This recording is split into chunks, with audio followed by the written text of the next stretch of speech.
Hello and welcome to my channel. My name is Narit, and today I have the great honor and pleasure of interviewing Dr. Garrett Smith, whom I met online. Of course, everybody meets people online these days. Too dangerous to shake a hand. Anyhow, I met, I think 3 months ago.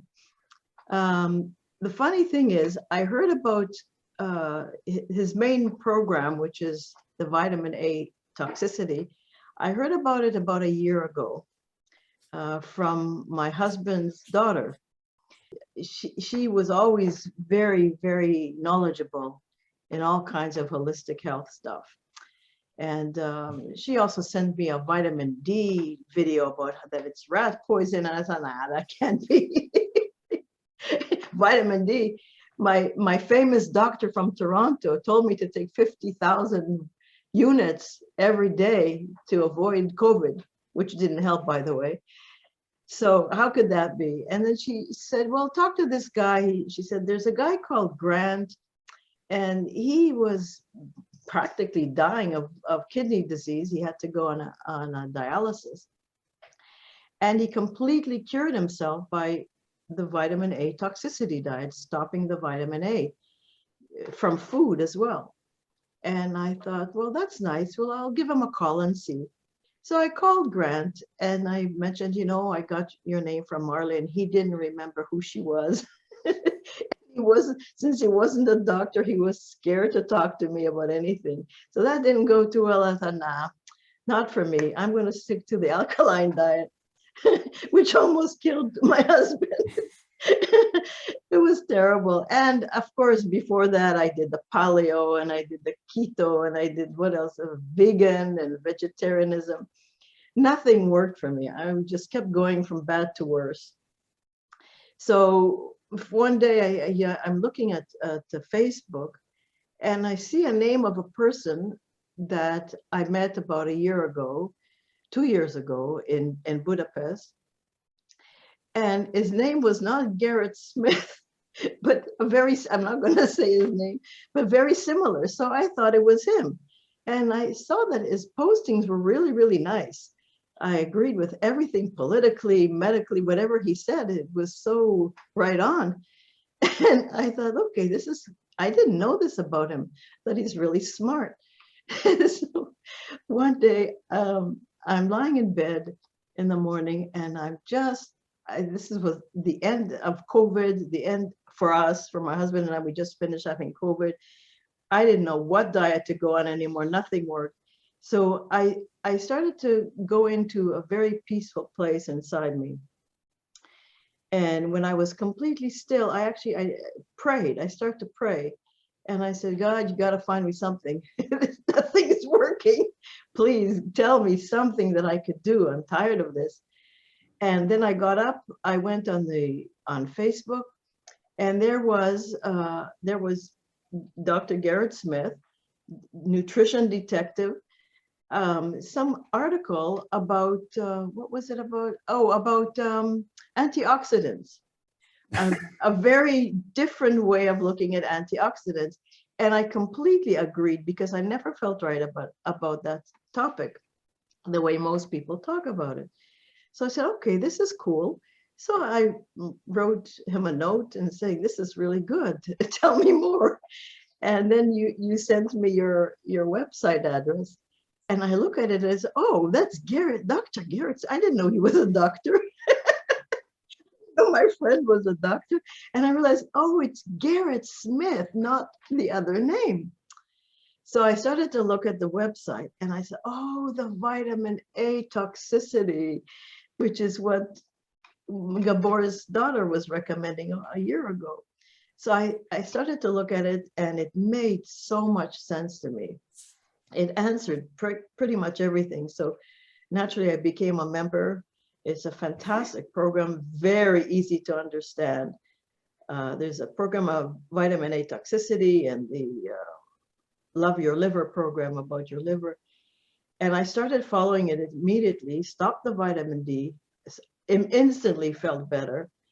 And from then on, I did the hair test, did the blood test. I won't tell anymore because it's your job. But both my husband and I have been on it for 3 months, and it's amazing. So far, everything you told us works exactly the way you tell us. And that is a really big change, big relief. So I think I blabbed enough. So maybe you can start us off on about one of the things that I love so much about your program is you have so much respect for the human body's intelligence and allowing the human body to fix itself because it can, while the whole society and all the lies that are being fed to both parties, the big pharma and the holistic, they're all trying to kill the immune system. And you're doing the opposite. So can you talk a little bit about that? Oh gosh. Well, when I was in school, I've always kind of been very driven by philosophy. If you don't have a good philosophy of life, of medicine, of these major things, then you get lost. Yeah. We have a background noise here or something. Anyway, so one of the philosophies I learned in medical school, obviously there's first do no harm, right? So then you get into people are giving all sorts of things and doing all sorts of things that are known to cause harm or potentially cause harm. So that drove me to kind of thinking about, why don't we work on essential nutrients? They're essential, right? We work on those. And then another philosophy teacher I had taught me about, it was a simple saying. It was give the body what it needs, help it get rid of what it doesn't want, and then get the heck out of the way. Yeah. And I took that saying like just right inside my heart. It made so much sense. And so those things, and doctor as teacher, that was my first medical website, was doctorasteacher.com or docere, which is, the whole point of, pharmaceuticals and even lots of natural medicine doctors. They don't want to necessarily teach people how to get better and stay better, because if they don't get better, they have clients forever. Or if you can just give them this herb and that works for a while and then it kind of stops working, and then you can give them another herb and you can give them another homeopathic remedy. And not that I'm against homeopathy. I use homeopathy to some extent, but I put it in the proper context of homeopathy. The whole point of homeopathy, right? You listen to all their symptoms and then you give them a remedy for their symptoms. It's treating symptoms by design. That's what it does. Yeah. I don't know how anybody could argue anything different. It's that you listen to the symptoms and then you treat the symptoms. Okay. Well, sometimes that's very necessary. But in terms of nutrition, it's like the basics of, you need to get outside and get sunlight. You need to get movement for your body. You have to eat. So let's make the eating part as helpful as possible and as least harmful as possible. Kind of give the body what it needs and help it get rid of what it doesn't want. It's much easier to detox when you stop putting the poisons in. It's just, you have less work to do. I teach my kids a similar thing. I say, the less stuff you have in your room, the less you have to clean up. Yeah. It's very simple. Get rid of stuff and then you don't have to ever clean it up again. Same thing with poisons. Like, people are worried about mercury toxicity, and it's like, stop eating fish and shellfish. That's where most of your mercury on a daily basis comes in, unless you've got fillings, and then if you've got fillings, mercury fillings, you're putting mercury in your system every day. So in terms of mercury, like, get the fillings out. Don't eat so much fish and shellfish because all of it has mercury in it. I don't care where you get it from. Different areas might have different amounts, but it's all got mercury in it. So it's like a simple thing of the easiest way or the best way to detox is to stop intoxing. I have all these sayings for these things. But anyway, so it just kind of, all of it came down to these philosophies of first do no harm and then give the body what it needs, help it get rid of what it doesn't want, and then get the heck out of the way. And if we are wonderfully designed, which we are, everything within us should be able, most things, I'm beginning to get to the point of another theory about when diseases are kind of not recoverable, but that's way down the road. But generally, the biggest thing affecting people today is toxicity of various types. Vitamin A toxicity is a huge one that nobody's thinking about. So as we just simply get rid of the toxicities over time, which the body does, if we reduce the load, then things just start to get better. Yep. So that's kind of the basics of what we're doing. And the nutrition thing, everybody thinks that nutrition is so, like, nutrients are so complicated. People have been sold complicated nutrition, especially the vitamins. They don't know that all the early vitamin research was funded by like the Rockefellers and Merck, and like big pharmaceutical groups funded all the early vitamin research. And they were making all the vitamins for many decades. And I'm sure they still have a hand in it today. So it's funny, on one side, you have the health nuts buying all the vitamins. And on the other side, you have the doctors saying you don't need any of them, just take these drugs. And yet pharma is on both sides of the equation. Yeah. So people don't know that. They don't know that, like, the biggest ideas in alternative medicine are complete poison for the most part. Like, have your antioxidants, have your vitamin D, eat your vitamin A, like, take mega doses of B vitamins, which are, there's a paper called Vitamin Neurotoxicity. The two known neurotoxic vitamins, the ones that they admit very easily, are vitamin A and vitamin B6. And everybody goes, B6? What are you talking about? Yeah, go on Facebook, search vitamin B6 toxicity. And you'll find like 10 different groups on Facebook talking about vitamin B6 toxicity. Wow. It's bigger than vitamin A toxicity is currently. I want it to be, both. I mean, just like, don't take B6 unless you absolutely notice it helps. People don't know that B6 comes in alcohol form, aldehyde form, and acid form. Aldehydes generally aren't good for us. So then you go that pyridoxal 5-phosphate you're taking, the AL is always short for aldehydes. I don't know how an aldehyde can be a vitamin that you have to live. I don't understand it. Aldehydes are not good for us. Yeah. So anyway, that's kind of just, I know I kind of go all over the place, but that's kind of the background of what I do. Yeah, well, for me, the biggest light bulb that went on when I started learning your material is I did not know how much holistic health was poisoned with lies. I used to be in holistic health. I used to do cleansing programs and colon therapy and deep tissue and all kinds of stuff. So I was very much involved. And, my husband and I were saying the other day, you notice that there are people our age that never took one vitamin in their life and they're healthier. And they're just fine. Yes. How is that possible? But I started reading your material and I was like, holy shit, pardon my French. This is like, how could I have been so fooled like that? And that brings me to my very much huge appreciation for the fact that you teach this. You don't just tell people, here, take this, take that, don't do this, don't do that. You actually teach it. You have articles. I think I hear your voice 3 times a week, Mondays and Fridays, and then Wednesdays for the office hours. And there's always more material to read, and you're educating people and teaching them how to feel their own body, how to feel what's happening in their body, which is such a foreign concept for so many people. Yes. So that in itself, I don't know how you find the time for everything, but it's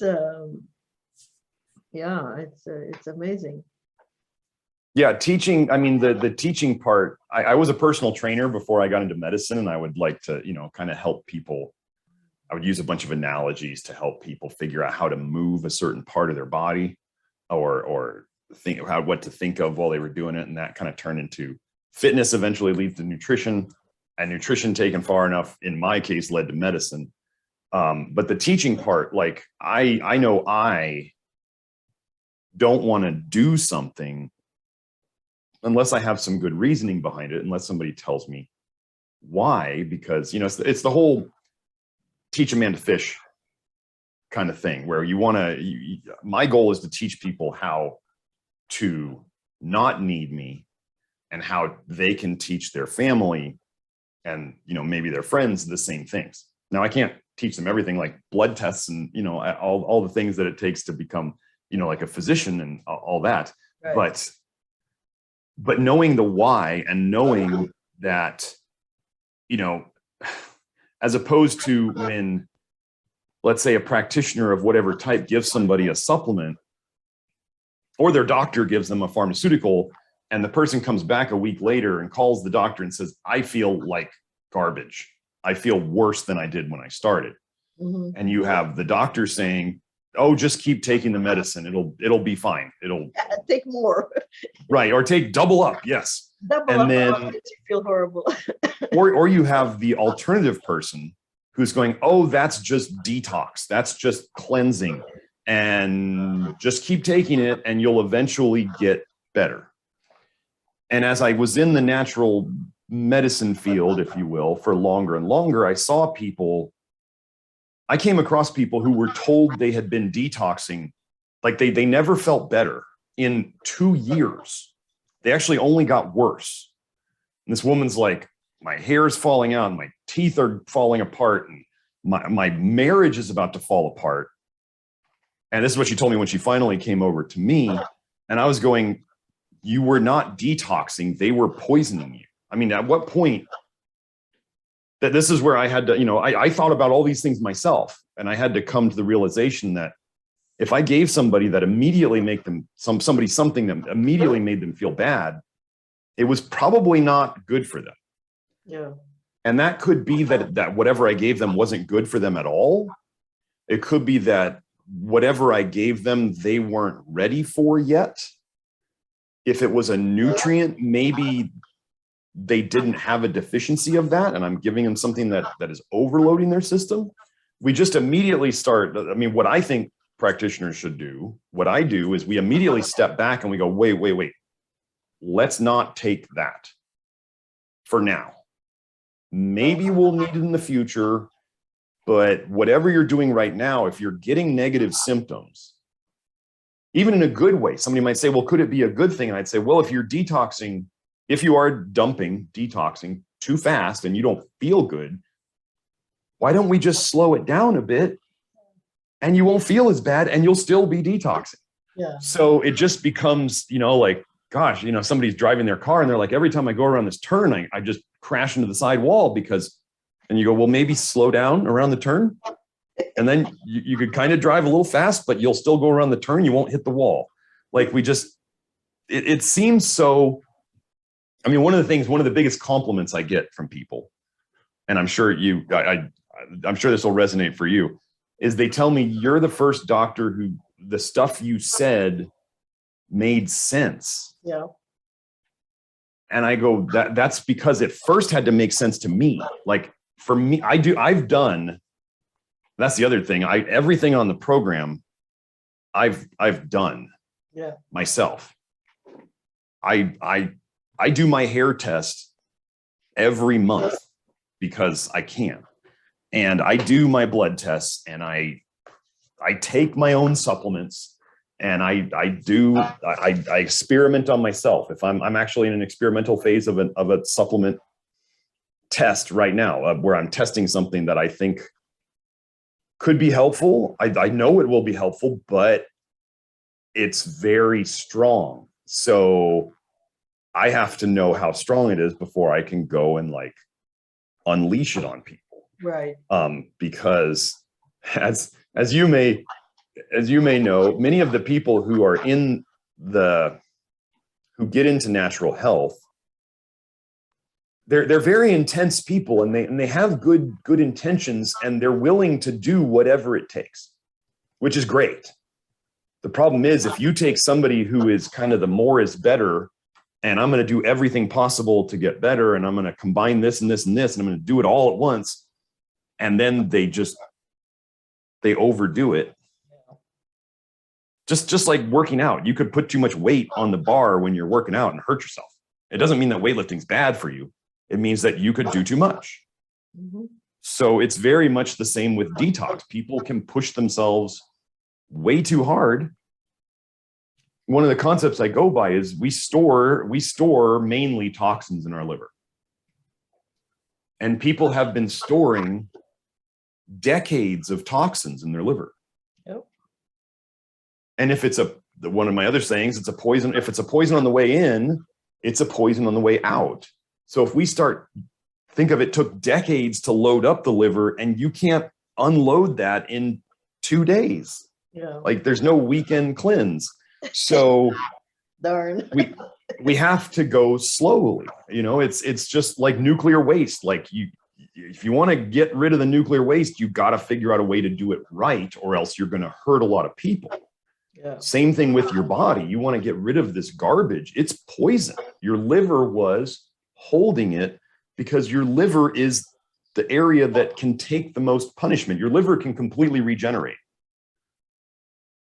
I mean, you can regrow your liver from a small piece of liver and completely make a new liver. Your liver is the most amazing, other than your brain probably and your heart, your liver is the most amazing organ in your entire body.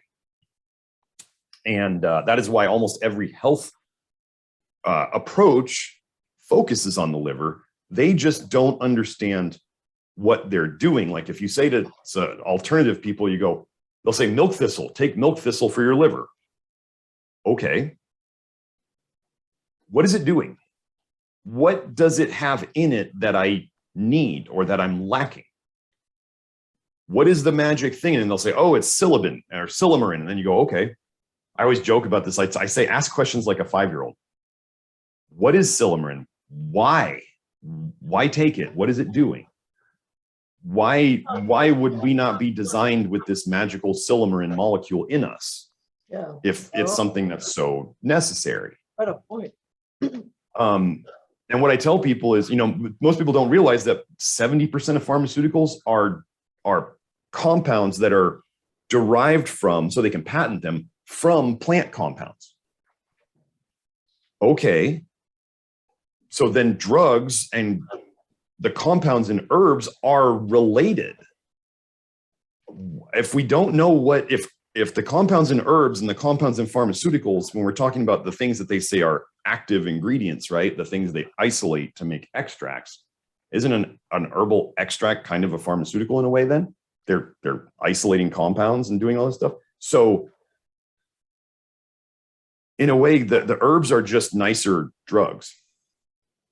Yeah. If they're not essential nutrients that you're trying to get from them, the herbs are very similar to drugs because the drugs are just relatives that they can patent of the herb compounds. So we just get into like, but do herbs have less side effects? Yes. So if I had to choose, I'd pick the herbs. But really, if we start going, well, take milk thistle for your liver, and I'm going, well, maybe stop putting in vitamin A, because vitamin A is a known poison in the liver that the liver stores in it.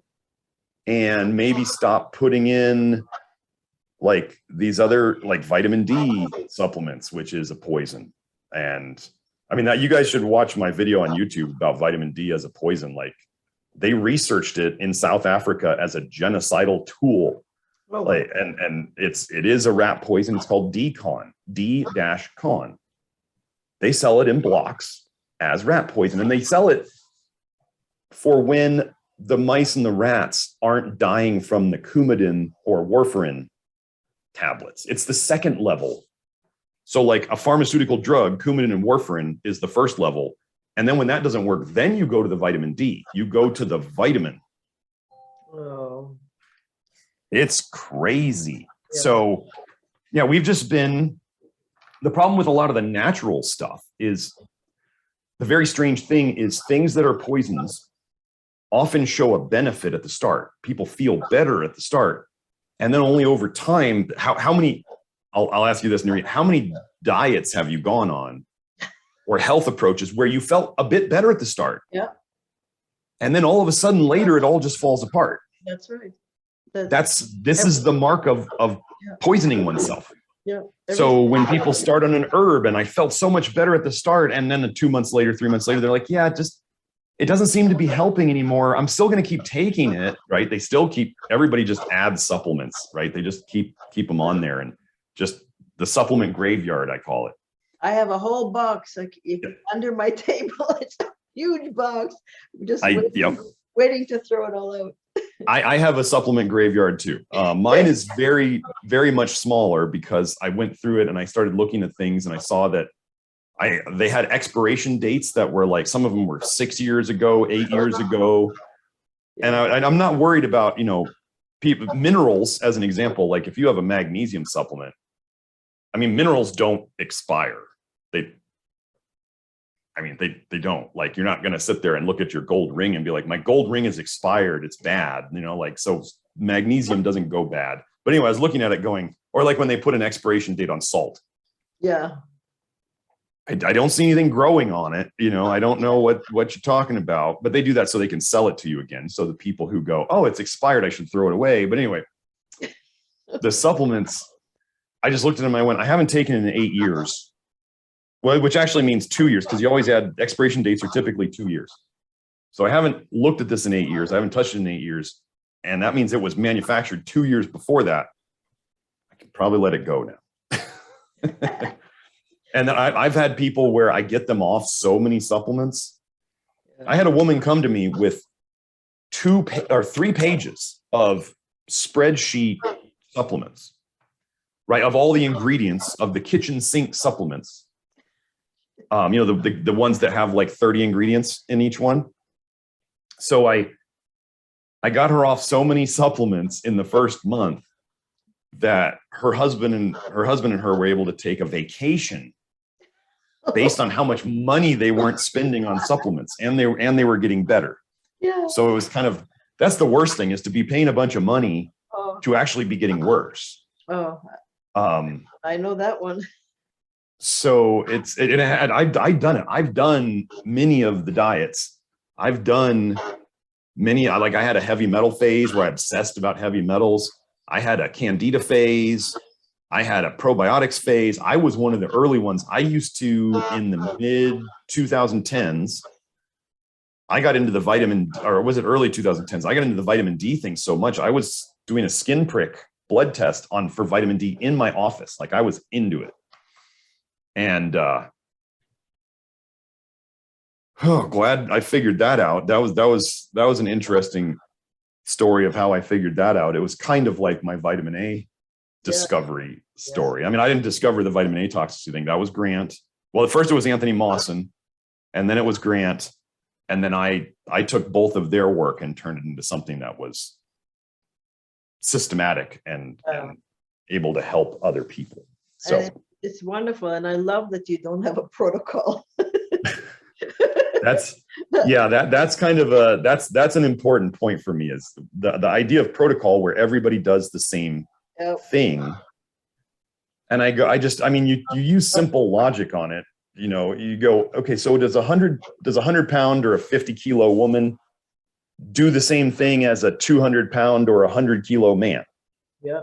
And then people immediately go, well, probably not. And then you go, well, so should everybody take one pill of this supplement? And they go, maybe. And then you go, well, it just doesn't make sense. And then what if you have one person who takes that pill and they feel awful? Yeah. And one person takes it and they feel amazing. What do we do? I mean, the first thing, when you have anybody who feels awful or amazing, you want to look at this. This is the hard part for people.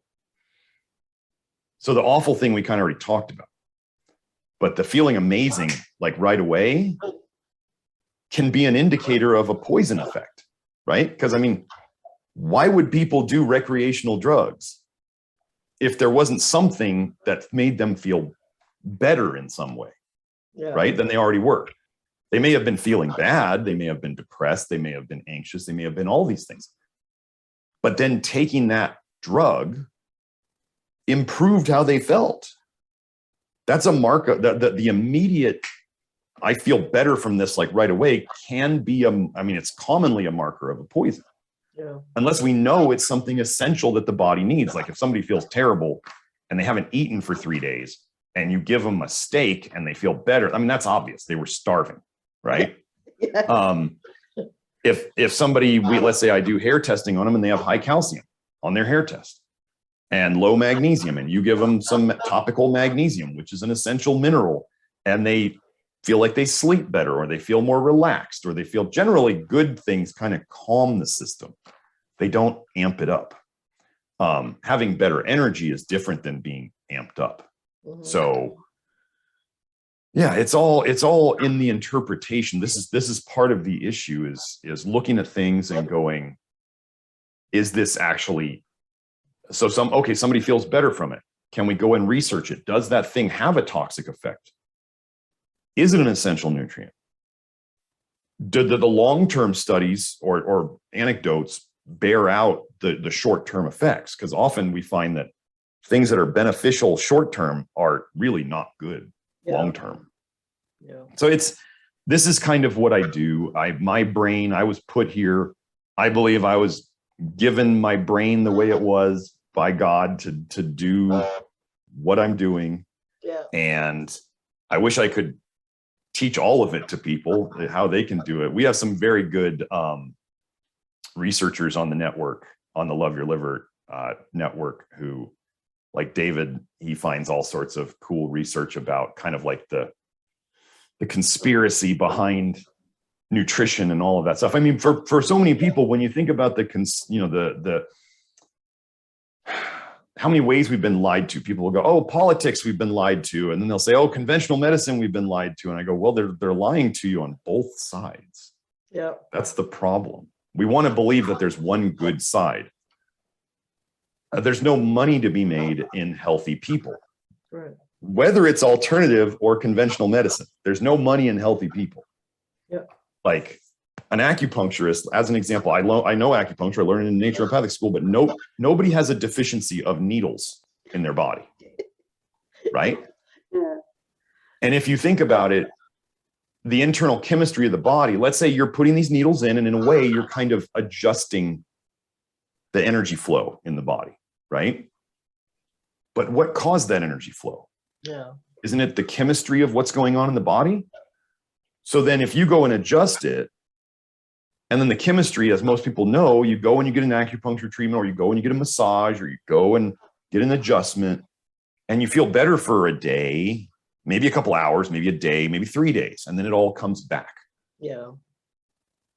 That's because the chemistry wasn't adjusted. That's making it.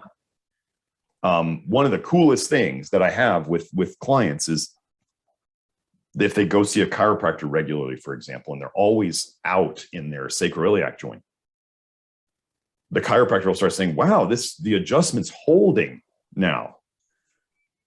Is it the adjustment's holding, or is that the body wasn't being pulled out of adjustment by the chemistry? So it's really fun. I love my job. It's wonderful. I mean, I wish that there wasn't such a mystery as like the detective thing. I wish there wasn't such a mystery that that I was put here to solve. I want people to be healthy. Yeah. And I just want it to be simple and straightforward. And the problem is now I'm having to undo 100 years of garbage nutrition science. Yeah. So, yeah. Yeah. That's so true. It's so true. Wow.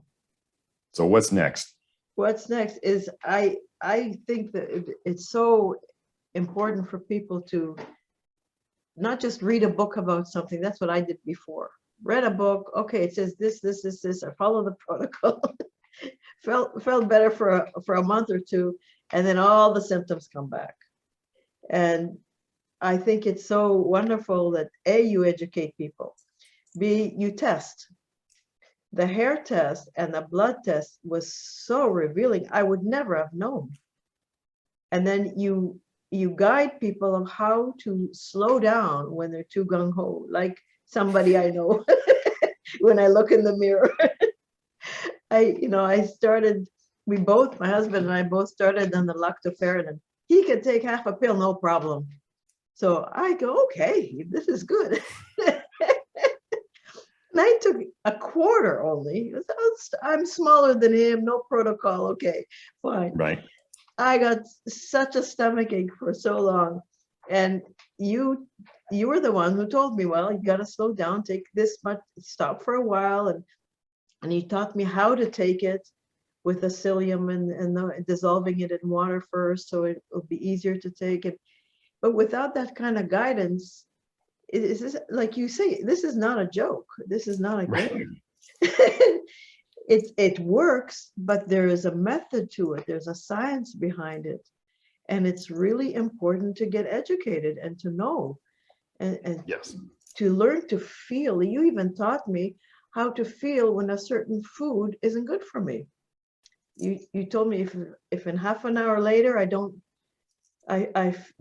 feel good, maybe I shouldn't eat that, but I never knew that. And now I can eat things that I never were able to eat before.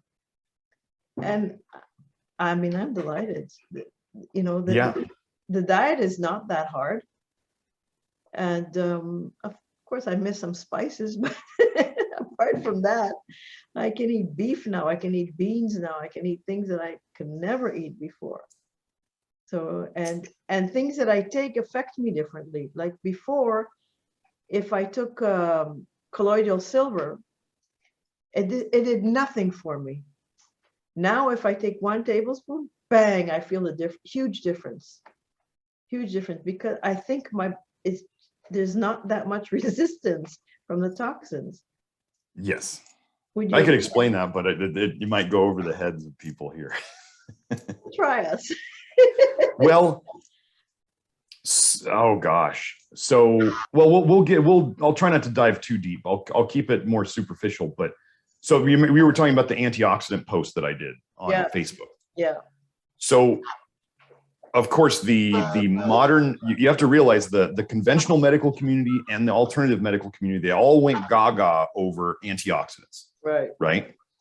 The oxidative theory of disease, so oxidation was what's killing you. And there's been multiple papers now, multiple review papers that came out saying the antioxidant theory of disease, of health and disease, is basically garbage. This is not just me saying it, it's in the research. They're like, it sounded good, but it didn't pan out. Yeah. Okay. So then we get into why did it not pan out? Because the major way that the liver breaks down toxins is by using oxidative processes. Mm. So if you take antioxidants, you're going to antioxidate your liver, which means the liver can't do its oxidative processes to break down toxins.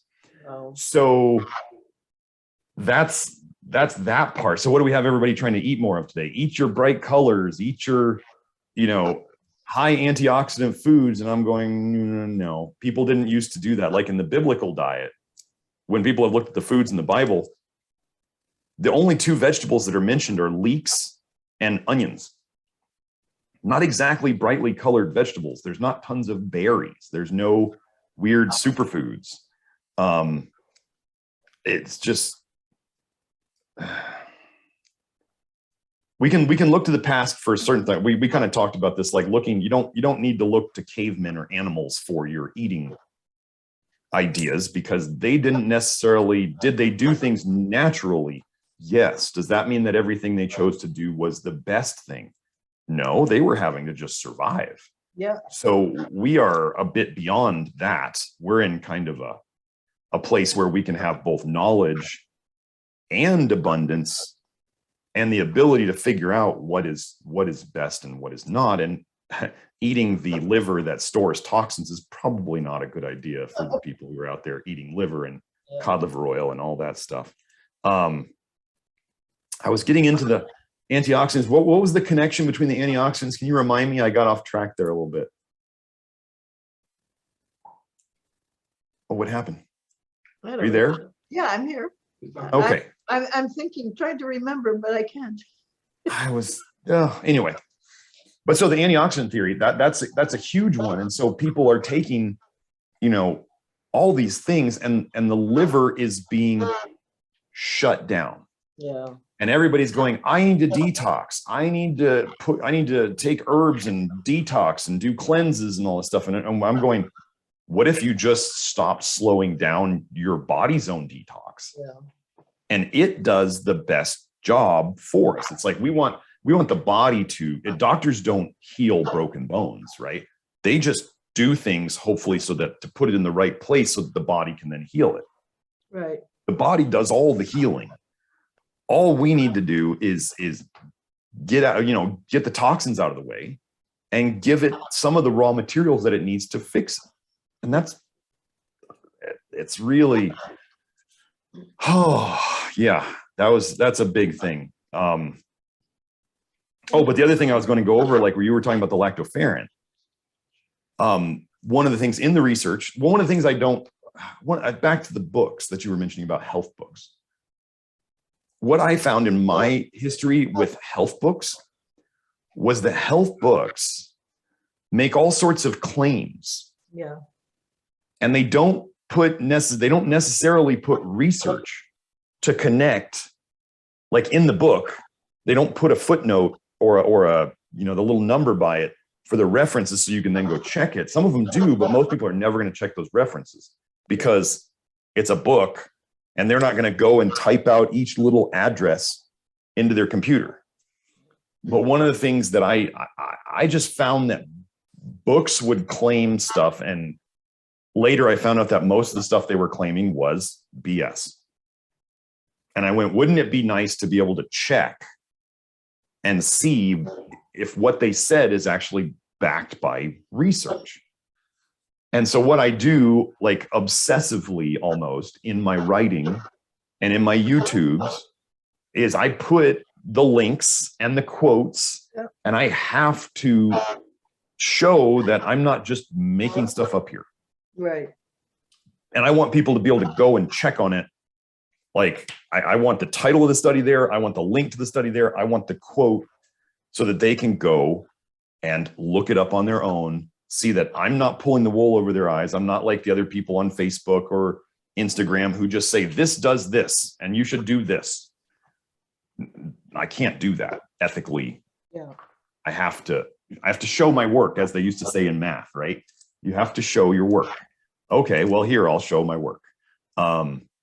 Because what I'm doing is people think it's so out there. And like, this guy's crazy. This is not what I've heard everywhere else. And I go, but it's there. The research is there. And we have people who have been doing this and they quit vitamin A and their problems go away. And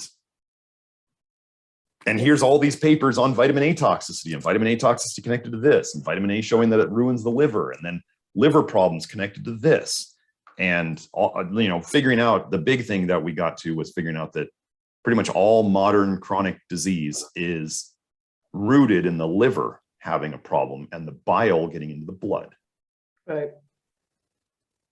And then what do we see on the mainstream and the alternative sides about bile? Everybody only talks about the good qualities of bile. They tell you need it to digest your fats. You need it to whatever they're trying to say about it as being such a wonderful, and the cholesterol is what you use to make your hormones. And they have no idea that like LDL cholesterol transports toxins around. They have no idea that bile, they just haven't put it together yet. Once they think about it, they put it together. Bile is, by definition, the most toxic fluid in your body. I mean, how does the liver get rid of the toxic stuff that it filters out? It puts it into the bile. so that you can then poop it out. Yep. That is the best way you were designed to get rid of toxins. The best way. Yep. Yes, the kidneys do some of it, but the kidneys are pretty sensitive. Yes, the skin does some of it, but the skin pushing out toxins onto your skin, pushing it out through your skin, you just push toxins out on your skin. Where do they go? They don't just, it's not like when you go to the bathroom and you poop or you pee, you leave that behind. It's not touching your body anymore. It's gone. Yeah. But skin stuff, you detox through your skin problems are, I mean the royal you, right? Your skin problems, everybody's skin problems, my skin problems, they are signs of you detoxing through your skin. So we don't want to detox through our skin if we can avoid it, because it causes skin problems, because the stuff you detox irritates your skin on the way out, and then it just sits there until you were to wash it off. So anyway, so the bile being the most toxic fluid in our body, when we think about the bile, as the term I use for it is the liver's poop.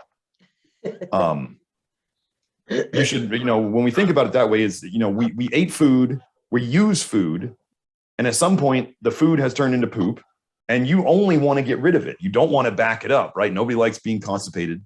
And if you backed up too much poop in your system, you could die. Megacolon. Anyway, so you want to make the bile. You want to get rid of the bile.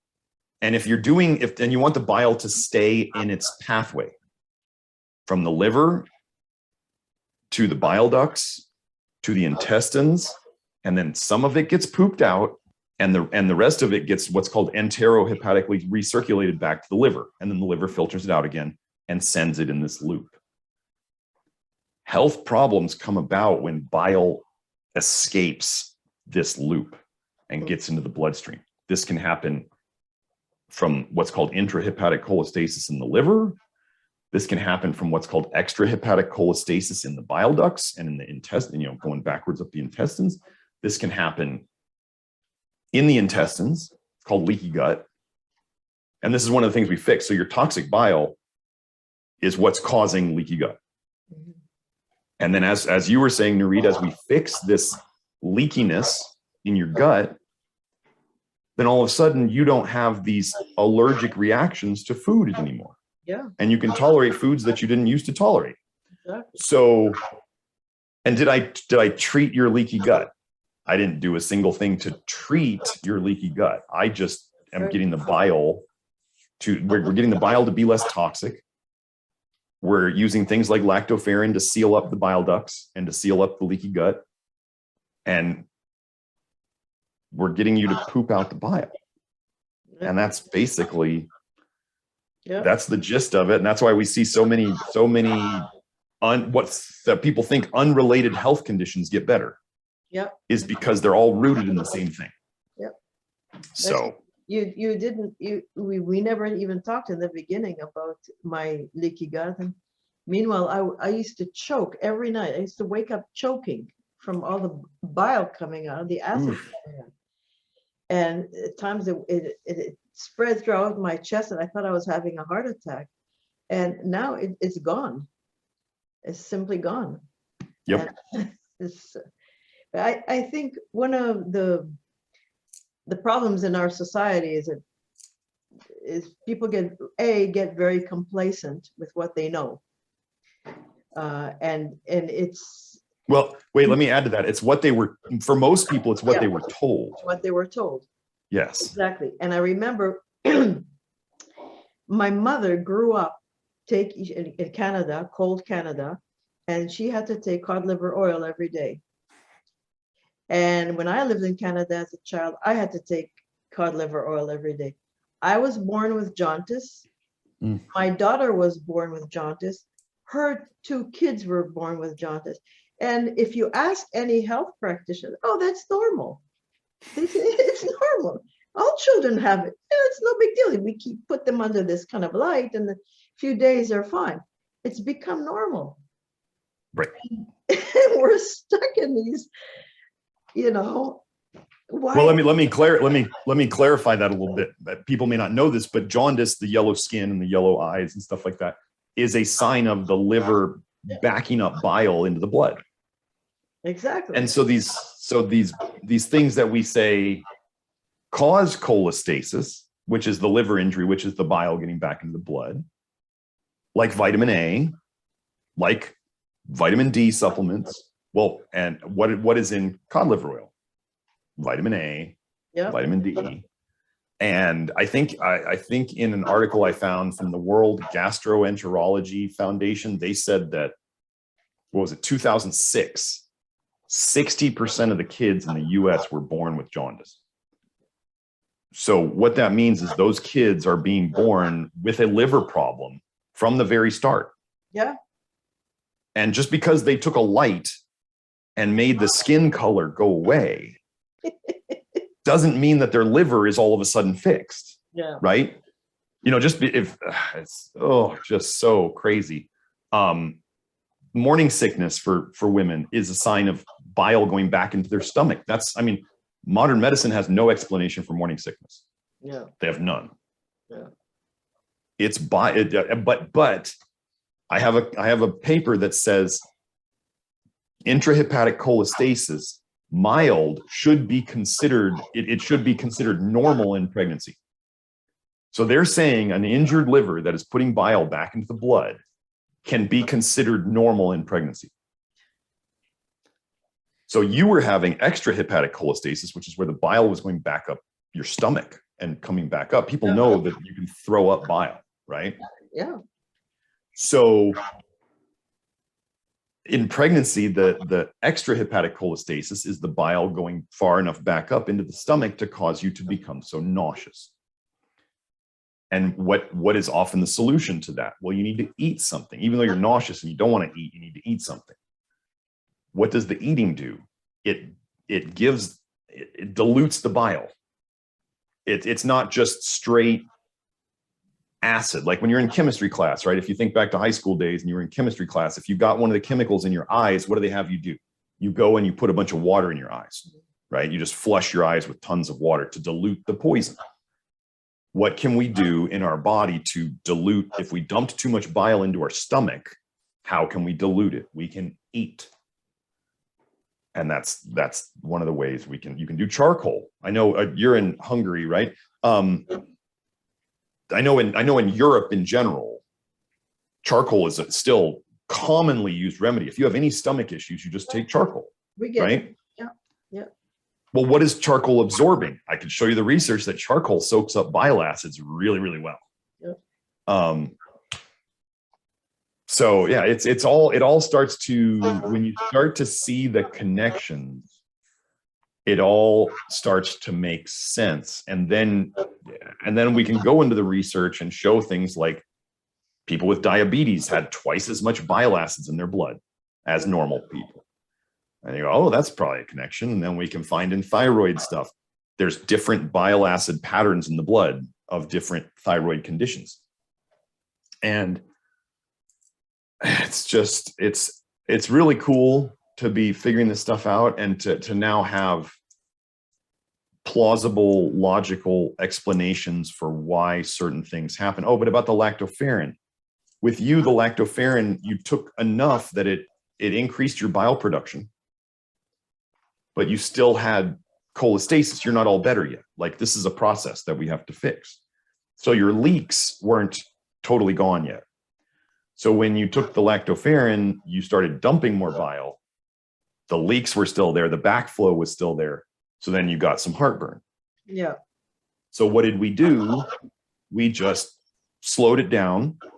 And then also we put in some things like the psyllium to soak up the bile that the lactoferrin increased.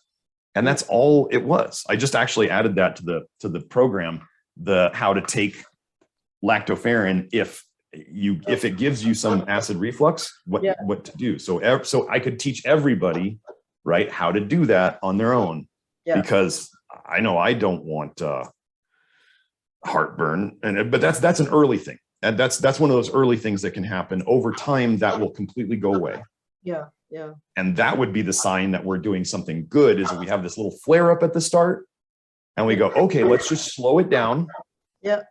And then over time, the problem goes away, as opposed to, let's say, taking this supplement and people feel amazing for a month or two, and then the problem comes back. That's the opposite of what we want. That's right. So, yeah. So that's kind of that. Yeah. Yeah. Yeah. Like my husband summarizes what your work is by saying, just stop taking the poisons.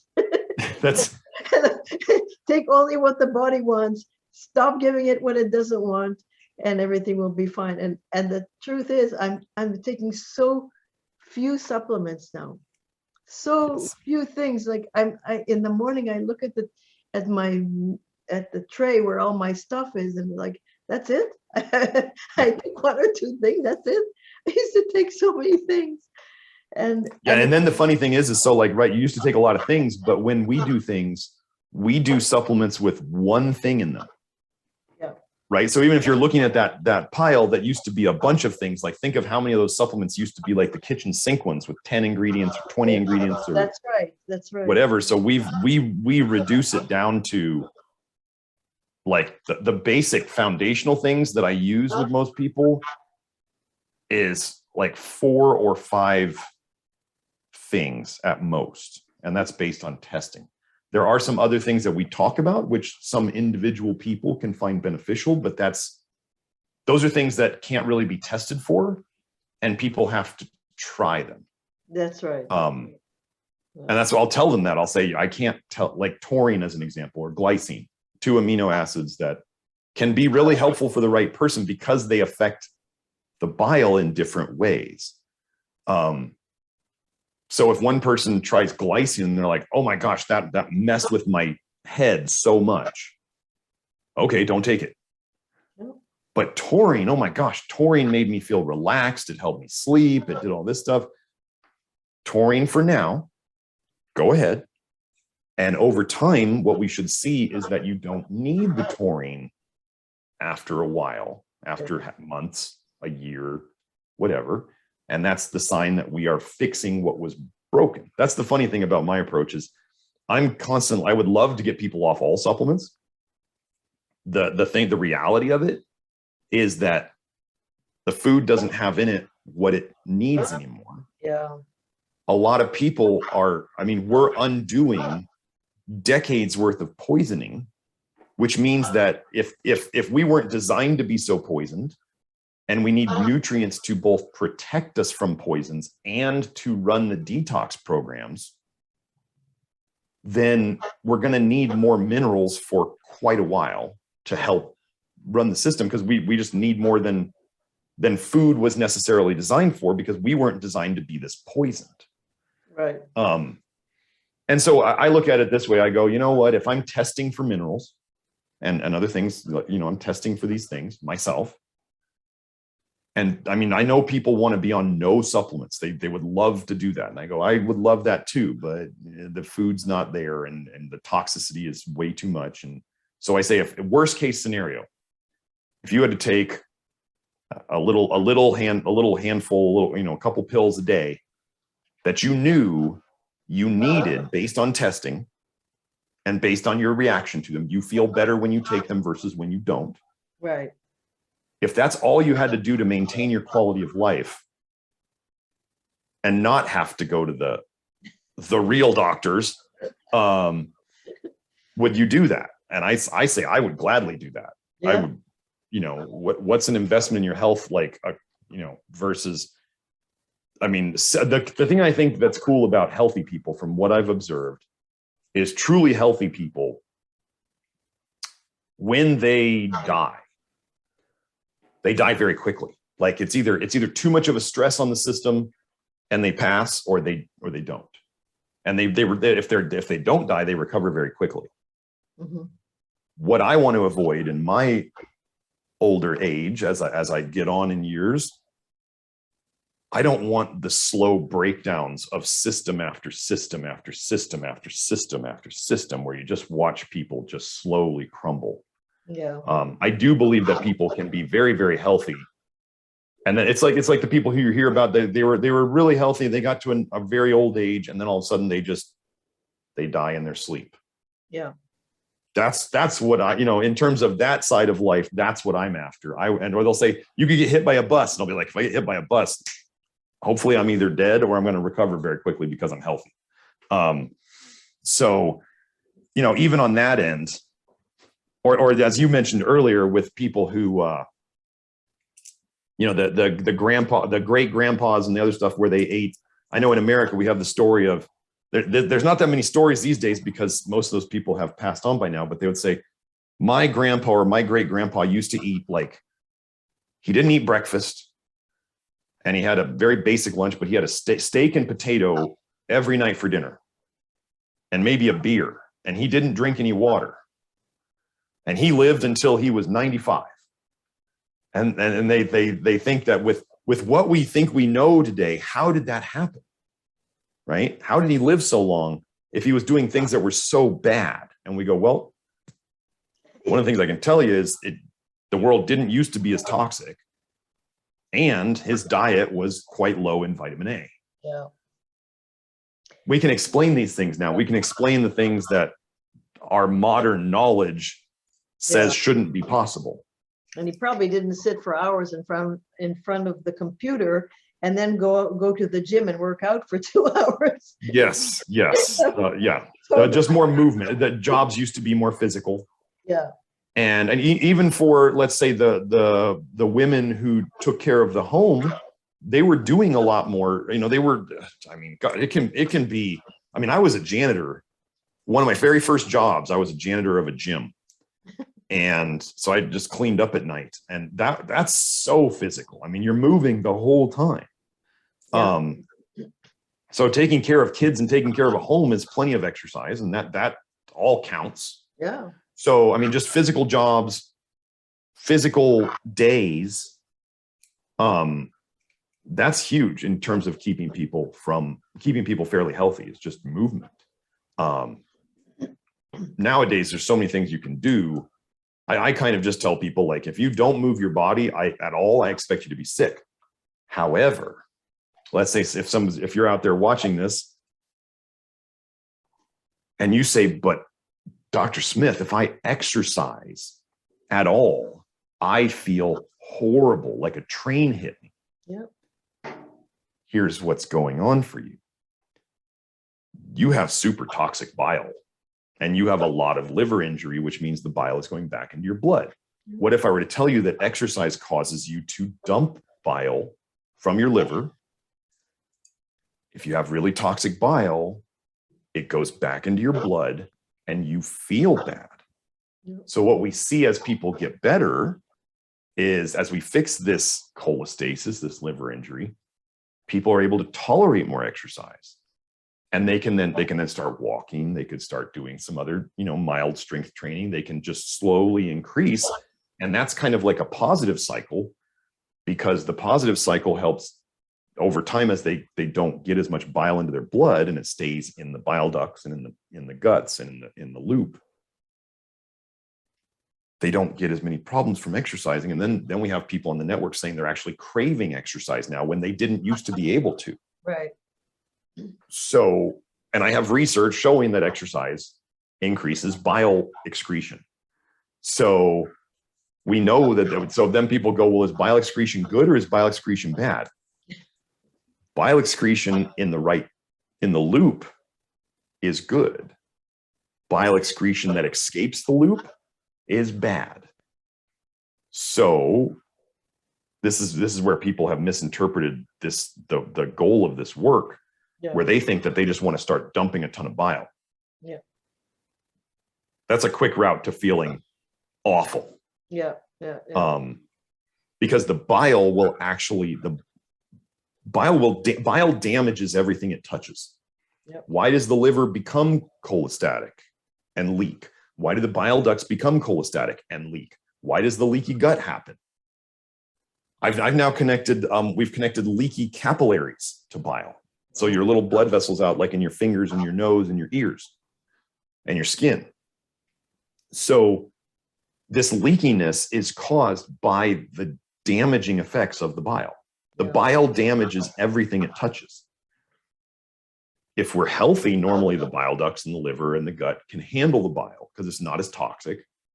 And we're just stronger. We have better nutrition. We have better diets. These things are happening. But as people take medications, as they do fad diets, high fat diets, high sugar diets, low protein diets, you know, they take the wrong vitamins or they take herbs that are known to damage the liver.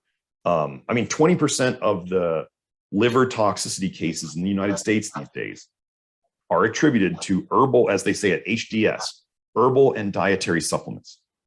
20% of the liver cases going to the hospital are from herbal and dietary supplements. And yet you have people out there saying supplements can't hurt you. It's just unbelievable. And I'm going, oh yeah, absolutely, supplements can hurt you. Yep. Funny story, I used to work in a vitamin store before I went to naturopathic school. And I would raid the sale shelf. Like whenever something would go on the sale shelf, I'd be over there buying it at like 80% off, and I'd be taking it home and reading about it and taking it. And I was taking like at least 50 pills a day. Oh. And back then, a girlfriend of mine said, why are you taking all that stuff? And I was like, to be healthy. Okay. And she said, you know, all that stuff has to be processed by your liver, right? That was like the early days of this evolution, right? And I went, oh my gosh, okay. And I thought to myself, this is an important question in whatever you're doing for health, especially over the long term. I thought, am I actually feeling better? I'm taking like 50 pills a day. Shouldn't I feel amazing? And I went, I don't feel any better. So I stopped. The next day, I just stopped everything. And I felt better. Unbelievable. Yeah. And I went, okay, this is not good. This is not what I was intending. And so obviously some of those supplements were not good for me. No, And I just kept taking them because I thought they were good for me. Some guy in a book wrote that you should take this. And I went, now I mean, this was probably back like, this was like 2000, like 99, 2000. Oh. So there was not a whole lot of internet out there. So I would sit in the vitamin store and read the books. That's one, maybe that's one of the reasons I don't trust health books anymore. Yeah. And most of the vitamins just don't even do it. They just go through your body and come out. Right. Well, if we think about that, why would so many of them go right out? If they were something we really needed and our body wanted, why would we get rid of them so quickly? Yeah, exactly. When I lived in India, we had septic tanks there. I lived in an ashram. And there were I know what's coming. septic tanks, and they were full of pills. You actually saw it? Yeah, full of pills. And Ugh. and the thing is, it was killing the worms that were supposed to get rid of the poop that was coming out of in the septic tanks. Yes. So we had to stop using detergents and soaps to clean the toilets because it was killing. And but meanwhile, all the vitamins were killing them too. Yeah. Time release. I've moved on. The sustained release and the time release things. You have to understand that those are purposely made to not digest well. That's why they take so long. You know, they're trying to say it's a time release. And if somebody with, let's say, if they have weak digestion, or if their bowels move quite fast, they may not be able to break down the pills. Yeah. Or they may go through them too fast to absorb anything. Yeah. And most people are not going to examine their poop to look for pills. Yeah. I'm not encouraging that. I try to use capsules for the most part. That's generally better. I have the lactoferrin supplement that I offer, and the second supplement, I'm working on a mineral supplement right now. I have specifically made it so I don't want any fillers, anything other than the capsule in them. Um, That's fantastic. And even the stuff that you did tell us to take, the very few things, yeah, you told us to take them one at a time. And you yes, try it out for a few weeks. It feels good, then you start the other one. There's a method to your madness. there is. Yes, yes. That, I mean, like with zinc. Some of the people listening out here will say, "Well, I tried zinc, and I felt awful," Yeah. or "I tried zinc and it was amazing." Yeah. And we go, "Well, it's the same mineral. Why would this person feel awful, and why would this person feel amazing?" And zinc toxicity, like I've researched zinc toxicity, and I keep trying to find something. I'm not saying to go out there and overdose. You go out, you listen to what I say here, and you decide to go out and take tons of zinc. You're on your own. I'm not saying anything about dosing. But zinc toxicity, you go and you look it up, and most websites will be like, "Oh, it could cause nausea." Yeah. Compare that to pharmaceuticals and most other supplement side effect lists. It's like nothing. Yeah. But then when in the real world, this is where we also have to look in the real world and look at, I've had people have all sorts of symptoms from zinc, from 15 milligrams, like the basic small dose. I have one woman who takes, so just so you know about the customization of things that I allow people to do. And I want to say I allow them, I encourage them to, we are trying to find the dose that is right for each person. Yeah. I have a woman who was on, most zinc pills, the basic zinc pills are somewhere between 15 milligrams and 30 milligrams. That's kind of the standard range of uphill. She was taking for a very long time 1 milligram a day. She would open the capsule and figure out 1 milligram a day. And she said if she took that, she felt so much better. Yeah. But if she took 2 milligrams, she didn't feel as good. Yeah. So what I did was I said, okay, great, 1 milligram. Perfect. It wasn't that I was sitting there going, well, you need to take more. Yeah. Why? I don't want her to feel bad. Like, why would anybody want her to feel bad? Like, take the dose that works. And different people need different amounts of things. And then different people are at different phases of their healing. One of the things that zinc can do for those of you who felt bad on zinc is zinc does two things in regards to copper. It can stir up copper out of the liver because zinc will come in and kind of take copper's spot and kick copper out into the liver, into the blood. It'll move it. So if you do too much stirring up with whatever dose, you may not feel good. You get copper toxicity symptoms in the blood. But zinc is also necessary for your body to have to protect you against vitamin A and copper. So for the people who maybe they're already stirred up and they just need more protection, then you give them zinc and all of a sudden they say, oh, I feel calm when I take zinc and I feel happier and I sleep better and all this stuff. And we go, okay, that's good. We're after that.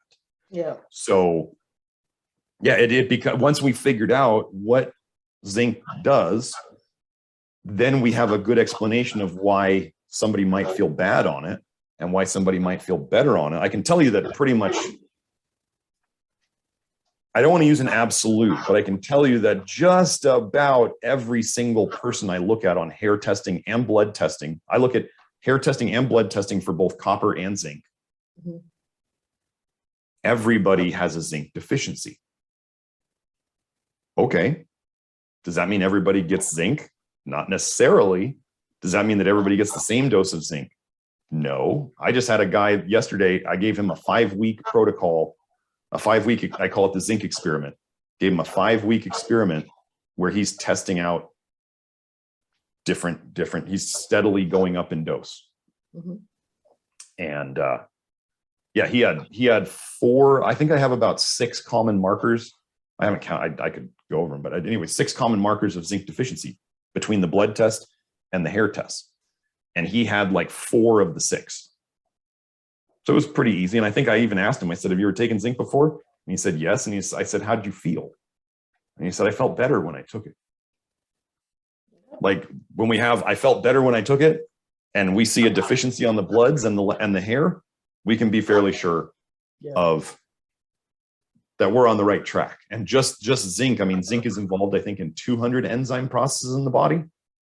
So not having enough zinc would be a huge problem. And as another example, in China, they've studied zinc deficiency in the soil. 50% of the soil, of the arable soil that you could grow things on, was deficient in zinc.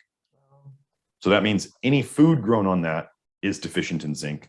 That means animals that are fed that food are deficient in zinc. And that means the animals that you eat and the plants that you eat that are grown on that soil is deficient in zinc. And then I'm telling you that on testing, I see everybody deficient in zinc. It starts to make sense. And then where people go, well, when can I get off the zinc? And I go, when they fix the soil. I don't know. But at least you know when people are taking zinc with me that you need it, and that it's generally people notice that it's benefiting them. Yeah. And if they take too much, then I've already told them, like, I give people a list of about 8 symptoms that are copper toxicity symptoms that could be stirred up by zinc. So if you get these symptoms, you need to back off. That's too much for you right now. Right. So it all just, I don't know why I had to make some approach to this that's, so much more. I just don't understand where medicine got away from respecting a client's intuition. Like, I'll ask people how they feel on things. Like, do you have an intuitive hit on this? Do you have a feeling about this? Do you feel like this is a good or a bad thing? And they'll tell me. Yesterday, I had a guy who was having a symptom, and he said, in my mind, I thought this is probably a good symptom. I think this is like a detox retracing kind of thing. And I asked him, and I said, what's your gut feeling about it? What's your intuition about this? And he said, I think it's a good thing. Even though he was concerned about it, he's coming to me to talk to me about it. And I asked him how he felt about it. And I said, I think it's probably a good thing too. And he said, well, I just want to make sure that I'm not like ignoring something or being dumb and letting this is a real problem. And I don't want to, I shouldn't ignore it. And I said, well, I don't want that either. Yeah. But I mean, what would medicine offer him? What would conventional medicine offer him? They'd say, well, we could take out your gallbladder. That's their one trick, right? I mean, for the liver, when people think about it, like, this is how you know that the liver is the last line of defense in your body. So we get to conventional medicine. And you think about, what can conventional medicine do for a liver that's gone bad? Are they going to give drugs? No, the liver's destroyed. It's already in terrible shape. They give any drugs, the liver's going to just fall apart faster.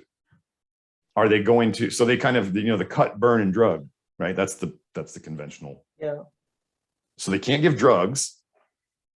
They don't really want to go and burn the liver with radiation. That wouldn't help. And, or they can do a liver transplant. So they can basically say, your liver's gone. We can give you a new one, because they can't fix the liver. Why can modern medicine not fix the liver? Because everything they do damages the liver. Yeah. It's very simple. Their whole, everything they do. So when you take a pharmaceutical medication and you feel better, it's because of how it affected your liver and the bile. And most of the time it's slowing down the production of bile, but it's also backing it up into the liver, which can then, so then you can get problems all sorts of ways. Yeah, it's not good. Yeah. But anyway, yeah, I'll let you go now. I'll let you talk. I think society has been programmed so poorly. And part of the programming is we see it in spirituality too. It's moving away from body intelligence and more into the mind and reactive mind and reptilian mind, whatever you want to call it. And that's, I feel, the root of a lot of our problems. I don't believe it's natural to be sick. I don't think we were intended to be sick. I don't believe that we were intended to ignore the miracle that is the body. And we interfere with it way too much with the intellect and the mind that's gone rogue. And add to that all the lies, it's congratulations. Well, it's, yeah, let me add to that a little bit. One of the biggest problems is that the toxicity problem is such a slow burn problem. So, like as an example, you have doctors everywhere giving teenagers and 20-somethings Accutane like it's candy. Accutane is a form of vitamin A. Any vitamin A you eat that gets into your system is going to be turned eventually into a retinoic acid, including the same retinoic acid that is Accutane, which is 13-cis-retinoic acid. So imagine every time you eat vitamin A, you're going to make some Accutane in your body. That should scare the heck out of you, because Accutane is so poisonous. But they give it to kids, and maybe their acne gets better. And then all of a sudden they start developing sexual dysfunction and dry eye and depression and anxiety and suicidal thoughts. And I mean, all the things that you could imagine.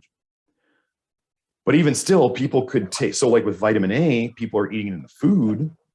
Vitamin A in foods is, here's the weird thing about vitamin A in your body. As you detox it, there's actually a process called biotransformation or intoxification.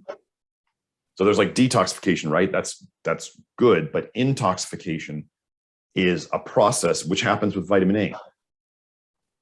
Carotenoids, the base form of vitamin A, as it goes through the what we call the detox process, it actually becomes more toxic. So we take carotenoids, we turn those into retinol or retinal. That can go into retinol. I'm sorry, I'm saying this wrong. I have to have a little diagram. Anyway, carotenoids into retinaldehyde, and then into retinoic acid. Retinoic acid is the most toxic. It actually becomes more toxic as our liver processes it. Our liver can store some of it to hide it from the system, which is good, because think of anything in your liver as almost by definition is most likely quite toxic, and your liver is holding it to protect you from it. It's putting it in the vault. Is what's in the vault going to slowly destroy the vault? Yeah. But your body always picks the slow death over the fast death. So if slow death means we store it in the liver and hopefully we can get rid of it later, versus the fast death of leaving all these poisons to float around in the blood and kill us quickly, go to the heart, go to the brain. That's not what the body ever chooses. The body always chooses the slow death. But anyway, some of these toxins, they take so long to accumulate to cause problems that we actually notice that, let's say somebody started taking a vitamin A supplement, a relatively low dose, and they don't really notice many problems from it right away. And people just keep taking their supplements, whether they think they're good or not. They're just like, I started taking it, I'll just keep taking it. So that like 2 or 3 years later, they start noticing that their energy is bad and they're having hair fall out and their thyroid, they now have to be on thyroid medication. Well, they don't tend to think, oh, maybe something I started 2 years ago is what caused this problem now. So this is the challenge with toxicity. And then what do they want to take? They want to take things that make them feel better right away. So then they take more poisons because they get the short-term buzz, right? But the long-term causes them problems, and they don't realize that there's long-term poisons, right, slow poisons that cause their problems now. And that's the toughest thing about the listening to your body and your mind. I mean, we want to do both, right? But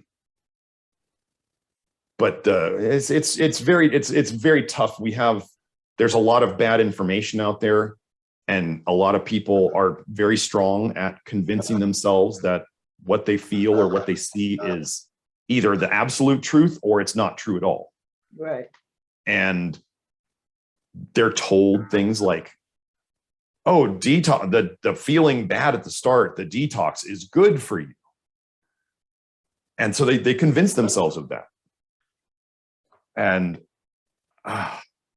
then I'm sitting there going, my process of fixing the deeper damage stuff is like 2 or 3 years at least. Yeah. And it's not a weekend cleanse. It's not a week-long retreat detox kind of thing. It's like we're fixing problems. And so people look at, oh, I can feel better if I take this supplement for a couple months, or I can get on a diet plan and do testing and learn my body, right? Which learning for some people is just, they don't want to do it because it's work.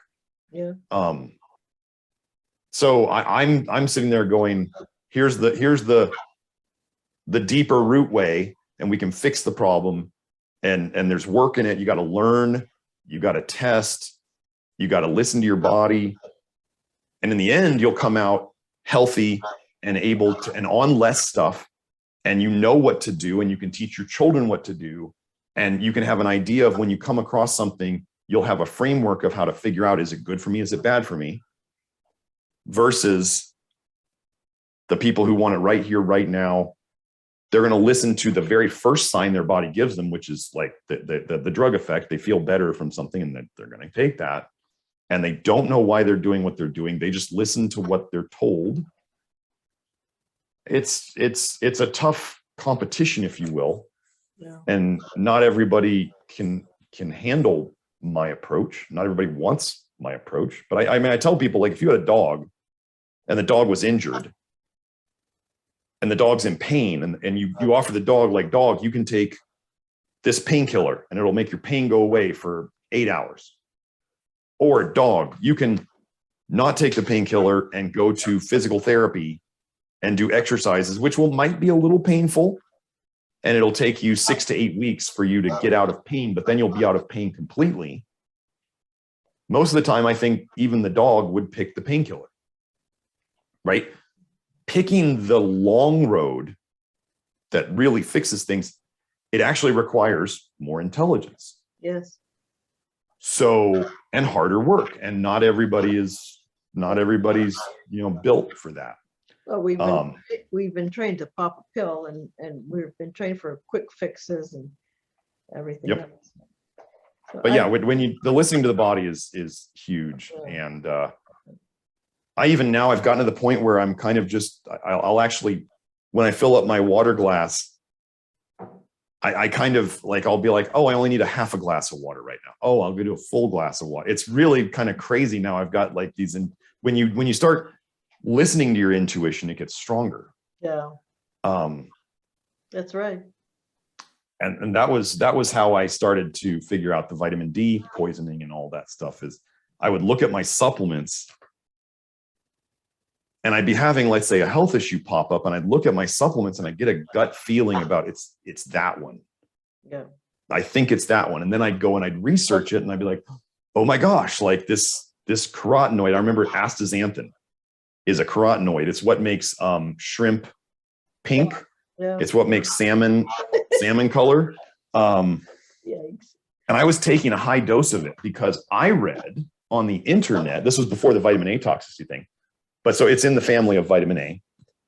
And I was reading that it helped testosterone and it helped other things that I was interested in. So I started taking it on a daily basis. And at the start, it helped. And over, I think it was about 8 weeks in, where I was depressed. Wow. I was having sexual function issues. And I was in the bathtub once, and I was like, there is something very, very wrong.